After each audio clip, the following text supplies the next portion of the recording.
Welcome into episode 8 of Winnipeg Jets Weekly. I'm your host, Hrabchak. The Winnipeg Jets went 2-1 over the past week with a disappointing loss to the San Jose Sharks, followed up by two of the most impressive victories of the season over the Los Angeles Kings and the Colorado Avalanche as they returned home to kick off a 4-game homestand at Canada Life Center. We learned earlier in the week that Kyle Connor will be out 6 to 8 weeks, and their era without him started off on a rough note as they lost 2-1 to the San Jose Sharks on Tuesday night. The Jets started their week with a disappointing loss to the San Jose Sharks. The Sharks, I said in last week's episode, had a historically bad start to their season, but as of late, they haven't been playing too bad. It was a rough start from Winnipeg. The first period did not go according to plan, and then they picked up the Corsi, the expected goals as the game rolled along. But the first period, the rest of this game is too little too late, and San Jose walked away with the victory. And like I said, their first game without Kyle Connor, and it was all the more concerning that they only put up the one goal in this game against the San Jose Sharks. Where were the goals going to come from? That was a popular question surrounding the Jets after this game. Obviously, that question was answered in the upcoming LA game the following night and the Colorado game, and this was a tough loss in the middle of the road trip. Mackenzie Blackwood, the goaltender for the Sharks, was fantastic, and it was just too little too late from Winnipeg's end. And then they came storming back on Wednesday night against the Kings. And then on the second night of the back-to-back, the Jets with an impressive 5-2 victory over the Los Angeles Kings. Everyone remembers what happened when these two teams met the first time this season. Gabriel Vilardi went down with an MCL injury. He missed 6 weeks. The Jets got boat raced 5-1 on home ice. Well, this was a sweet revenge game. The second night of it back-to-back, Laurent Brossoit got the first start against San Jose. Connor Hellebuyck gets the start tonight. He was fantastic, and the Jets walk away with one of their most impressive wins of the season, a 5-2 win over the Los Angeles Kings. This was known as the Gabriel Vilardi revenge game. He had 2 goals in this one, set up Nikolai Ehlers, who also had 2 goals, giving the top line all 5 goals for Winnipeg. That new combination of Ehlers, Scheifele, and Vilardi have been dynamic. They carried that momentum into the Colorado game, and we'll get into some stats on them later in the episode. But this was their coming out party. Vilardi, he was a big acquisition in the Pierre-Luc Dubois trade over the summer. Alex Iafallo, Rasmus Kupari, and a second-round pick also coming back to the Jets in that deal. And Pierre-Luc Dubois on the other side, not much to say about his game in this one, but Gabriel Vilardi and that top line especially were fantastic.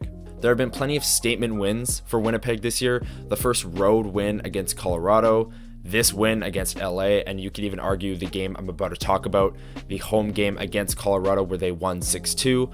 All of these games are in contention for their most impressive wins of the season, but for me, this game against LA takes the cake. Second night of a back-to-back, third game in 4 nights. All the excuses in the book that you could have used. The Jets go down 2-0 early, and yet they fight all the way back. The top line carries them, and the third line, Adam Lowry, led the way defensively. Connor Hellebuyck was fantastic, and the Jets haven't given up more than 3 goals in a game since November 2nd.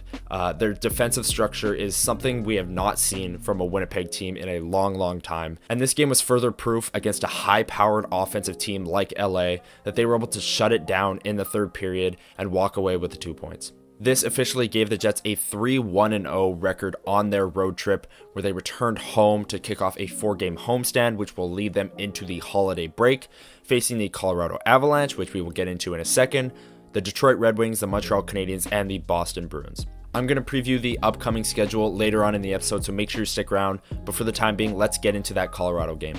Like I said, another game in contention for Winnipeg's most impressive win of the season. This game, to me, just didn't even feel close at any point. It didn't feel like Colorado even had a chance. And you have to note, Cale Makar was ruled out with a lower body injury. Right around pregame warmups, kind of a shock that he was out. He was questionable coming in, but Colorado definitely looked like a different team without one of their superstar players. Alex Iafallo snapped his 18-game goal drought as he stole a pass in the slot and roofed a backhand over the shoulder of the Avalanche goaltender, giving the Jets a 3-0 lead at that point. The second goal of the game, tracking backwards, was Vladislav Nemestikov, which came on the power play. Winnipeg finally getting on the board on the power play. That snapped a long drought as well. Nice to see both Alex Iafallo and Nemestikov get goals, but more importantly, snapping their droughts of goal droughts and then Nemestikov on the power play. And I've got to mention the top line once again. They carried their momentum from the LA game into this one. Gabriel Vilardi with another 2-goal performance, and Nikolai Ehlers got an empty netter. That's now 3 goals for that line, and they just continue to roll. You're not going to see that line broken up anytime soon. Vilardi, Scheifele, and Ehlers, and I'll get into some analytics regarding that line later on in the episode. An interesting note about this one is the goal scorers. Obviously, we had Alex Iafallo, Vladislav Nemestikov, Gabriel Vilardi scored twice, and Nino Niederreiter, who were all acquired by general manager Kevin Cheveldayoff over the span of the past 5-ish months in trades. Obviously, last trade deadline, you had Nino Niederreiter and Nemestikov come over for picks. And then in the summer, you had the Pierre-Luc Dubois trade, which saw Iafallo and Vilardi come back.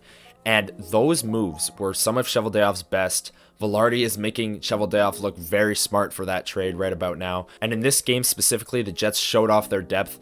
Obviously, they still don't have Kyle Connor, and they're putting up 6 goals in a battle for the top of the Central Division. It was a fantastic, packed night inside Canada Life Center, and it was one of Winnipeg's most impressive wins of the season, led by their depth offensively. And Rick Bowness talked about it after the game. He alluded to how this team has depth up front. The depth is fantastic, and it's all a kudos to general manager Kevin Cheveldayoff for making those moves and being able to extend them in the case of Nemestikov, Niederreiter, and Vilardi.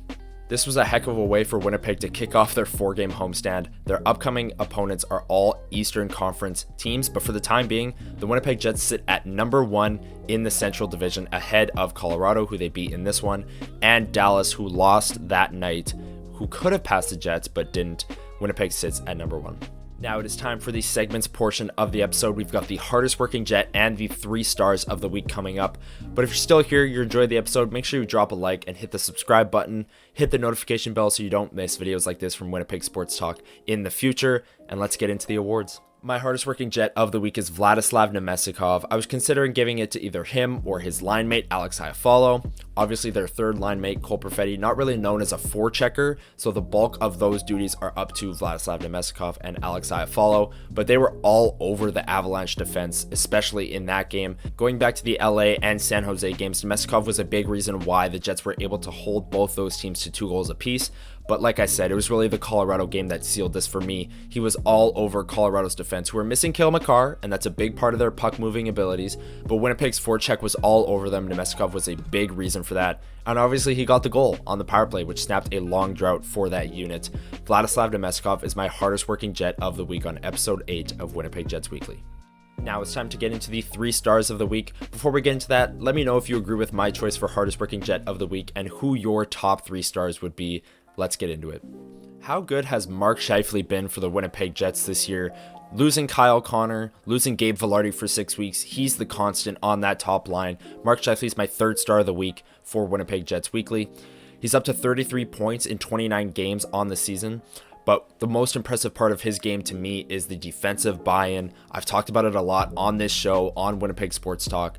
Scheifele's bought in defensively, and it's caused a ripple effect throughout that forward group. Everyone seems to be bought in. It starts at the top with your top line center. Fresh off an extension, Scheifele's been fantastic. It was more of the same this week, and his line mates are going to be featured coming up here with the next 2 stars. Mark Scheifele's my 3rd star of the week. My 2nd star of the week for the 2nd week in a row is Nikolai Ehlers. He had the 2 goals against LA, one of which was a gorgeous shot off the rush. His 3rd goal of the week came against Colorado. It was an empty netter, but Nikolai Ehlers and this entire top line are just generating chances at a level we haven't really seen so far this season for any line combination of the Jets. I'll get into some numbers after I read out the 1st star, but Nikolai Ehlers has been at the forefront of that. After a big week of production on that top line, he's up to 10 goals and 12 assists for 22 points in 29 games on that top line. Nikolai Ehlers, for the 2nd week in a row, is my 2nd star of the week on Winnipeg Jets Weekly. And I don't know if anyone's going to have any issues with this selection. Gabriel Vilardi is my 1st star of the week on Winnipeg Jets Weekly. Obviously, he had 2 goals against LA in the revenge game. He had 2 goals again against Colorado, in both of which came in huge spots. Vilardi's been a natural fit alongside Ehlers and Scheifele. He looks healthy coming off of that 6-week absence with an MCL sprain. He's got 8 points in 8 games since returning from injury, but over the course of the full season, in 11 games played, he's got 4 goals, 5 assists, and 9 points, and he's a +7 already in 11 games. He's been fantastic on the Jets' top line, and I've been waiting to say these analytics for this top line until I said Gabriel Vilardi is the 1st star, but let's get into them. First of all, 82.6% expected goals percentage, a 75% Corsi percentage, and they're outscoring their opponents 6-1. All of those numbers are coming at even strength, which makes it all the more impressive. And if this line can keep it up, we might have to have a discussion months from now on where Kyle Connor slots back in. Does he slot back in right on this top line? Do you break them up when they're this hot? Or do you slot him back in on the second line? That's a conversation we might have to revisit in February. But for now, Jets fans can just kick back and enjoy watching this top line because they are a joy to watch. The numbers back it up. They're outscoring their opponents 6-1. Gabriel Vilardi, a big reason for that. He's my first star of the week on Winnipeg Jets Weekly. The Jets are currently in the middle of a 4-game homestand. They've won 6 of their last 7 games, and they'll look to keep that rolling on Monday at 6:30 against the Montreal Canadiens. And then Wednesday at 6:30 again, it'll be the Detroit Red Wings coming to town. And then Friday night at 7 p.m., the Boston Bruins, the Jets' final game before the holiday break.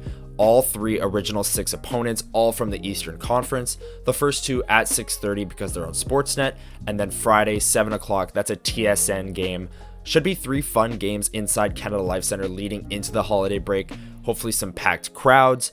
Boston, Detroit, Montreal, always a big draw for fans. Original 6 week around the holiday break. And the Jets will look to maintain and maybe even extend their lead atop the Central Division. When they return from the holiday break, they will head down to Chicago for a 1-game road trip against Connor Bedard and the Chicago Blackhawks. They already beat them earlier in the season 3-1. Bedard obviously scored in that game. That game was at Canada Life Center. And then they will return home December 30th against the Minnesota Wild. That game is at 1 p.m. before the Jets travel again to Minnesota for a New Year's Eve 1 p.m. game. I will be back next week to break down the 3 original 6 opponents and recap the 4-game homestand and provide a more in-depth preview of the upcoming schedule coming out of the holiday break. So check it out next week, episode 9 of Winnipeg Jets Weekly. If you have noties on, you won't miss it. Make sure you're subscribed. That's going to wrap it up for episode 8 of Winnipeg Jets Weekly. Thank you once again for checking it out. I really do appreciate the support. Make sure you drop a like and hit the subscribe button. Happy holidays, and I will see you all next week. Have a great week, everyone.